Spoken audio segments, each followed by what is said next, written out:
Good morning मेरे परिवार वालों और मेरे फ्रेंड्स। बहुत सारे डॉक्टर्स की तरह मैं भी बहुत परेशान हूँ, इसलिए मुझे लगा कि शायद मैं आपको अगर कुछ कुछ चीज़ें बताना चाहती हूँ और मैं शायद अगर ये बताऊँगी और अगर आप लोग सेफ रहोगे तो I might be at more peace. जैसे आपको सबको पता है कि बॉम्बे की हालत तो बहुत ख़राब है और धीरे धीरे बहुत सारे शहरों की और बहुत सारे स्टेट्स, इवन टाउन्स की हालत ख़राब होते जा रही है। बॉम्बे की हालत तो इतनी ख़राब है कि हमारे हॉस्पिटल्स में आईसीयू बेड्स वेटिंग पे है, पेशेंट्स के लिए बेड्स नहीं है। It's a very very helpless, यानी मुझे इतना हेल्पलेस और लाचार कभी फील नहीं हुआ है। We have to literally manage patients at home with oxygen, and this is not something we are enjoying. So I really want all of you to follow a few things that I really am requesting you to follow. First, आप लोग please safe रहो। अगर आपको लग रहा है कि आपको 1 साल से कोरोना नहीं हुआ है इसलिए आप कोई सुपर हीरो हो या आपकी इम्यूनिटी बहुत अच्छी है और आपको ऐसे कुछ नहीं होगा, तो आप गलत फहमी में हो। हम यंग लोगों को देख रहे हैं। I mean we have a 35-year-old who's on the ventilator and we are not able to help people now. So we do not want, we really don't want any of you to be in that situation. So sorry,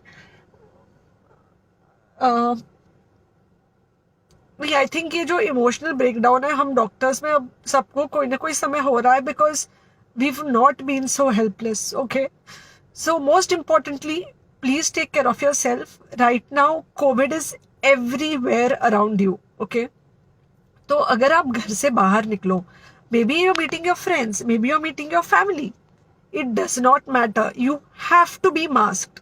okay, just because आपको अभी 1 साल से corona नहीं हुआ है या आपको पिछले साल कोरोना होकर जा चुका है, इसका मतलब ये नहीं है कि आपको वापस कोरोना नहीं हो सकता। You can still get Covid.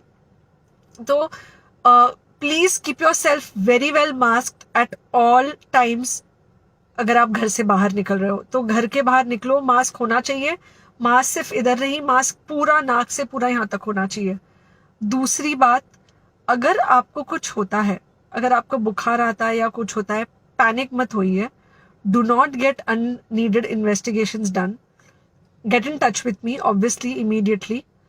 And most importantly, आपके जो फ्रेंड्स है या कोई भी है उनको बोलो पैनिक में होकर एडमिट ना हुए हॉस्पिटल में।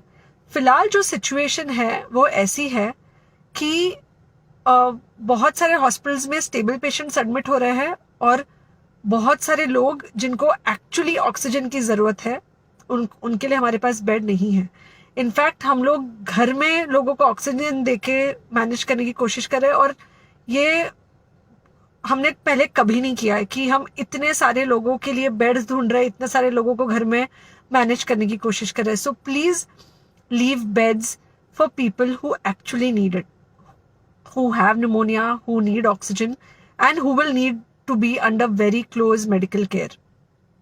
Third thing, if you have not taken the vaccine, अगर आपने वैक्सीन नहीं ली है किसी भी कारण से, हो सकता है आप ट्रैवल कर रहे हो सकता है आपको वैक्सीन की हिचक हो सकता है आपने कुछ व्हाट्सएप पे फॉरवर्ड पढ़ा हो कि वैक्सीन की वजह से कुछ साइड इफेक्ट्स हो रहे हैं या कुछ हो रहा है।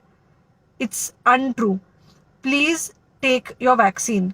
ये हमको डेफिनेट दिख रहा है कि जो लोगों के 2 वैक्सीन के शॉट्स होकर 2 हफ्ते हो चुके हैं उनमें डेफिनेटली हमको इन्फेक्शन, सीरियस इन्फेक्शंस कम दिख रहे हैं और हॉस्पिटलाइजेशन ना के बराबर है।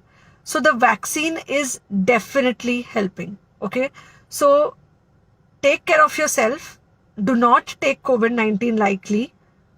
Please pray for the people in the hospital and please pray for the families and the caretakers of all these people in the hospital. उनको आपके प्रार्थना की बहुत ज़रूरत है और सबसे ज़्यादा ज़रूरत है कि आप अपना ध्यान रखें। ओके, एंड बस घर पे रहो। आप कुछ हफ्तों तक सिर्फ घर पे रहो जब तक हम ये सिचुएशन ऐसे हैंडल कर सके कि हम एटलीस्ट कुछ हो जाए तो हम हॉस्पिटल में पेशेंट्स को ले सके। फिलहाल हालत ऐसी है कि डॉक्टर्स और डॉक्टर्स के रिलेटिव्स को भी नहीं मिल रहा है बेड, तो आप सोचिए कि it's an absolutely helpless situation. Okay, I think अगर हम सब इतना ध्यान रखेंगे, we will definitely come through this second wave very well. Okay, and then we will have to work on not allowing a third wave. So third wave का हम बाद में सोचेंगे, वो तो नहीं आना चाहिए, पर जो ये सेकेंड वेव है इससे हमको कोई भी हालत में एकदम सेफली निकलना है. Okay, take care, I really love you.